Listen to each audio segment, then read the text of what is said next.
कधी काळी अंगात उर्मी होती, रक्तात ताप होता. मी कोणालाच कमी नाही हा जाज्वल्य अभिमान होता.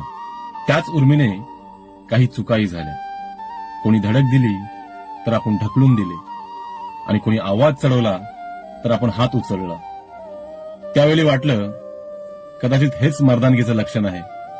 पण आज त्याच एका भांडण्याच्या केसने आणि त्या गुन्ह्याच्या नोंदीमुळे त्याचं संपूर्ण आयुष्य थांबलेलं आहे.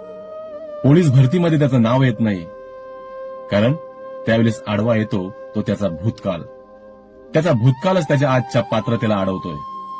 डोळ्यात स्वप्न आहेत, देशसेवेची ओढ आहे, पण कागदावरच्या त्या छोट्याशा गुन्ह्यांच्या ओली आज त्याचं भविष्य गिळत आहेत. आज तो शांत आहे, कारण मनात पश्चाताप आहे.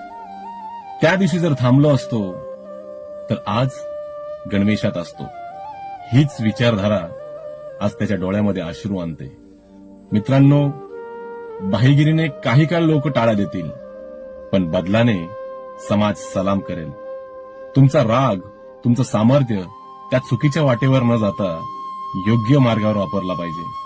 कारण एक चुकीचं पाऊल संपूर्ण आयुष्य बदलू शकतं, पण एक योग्य निर्णय संपूर्ण आयुष्य घडवू शकतो.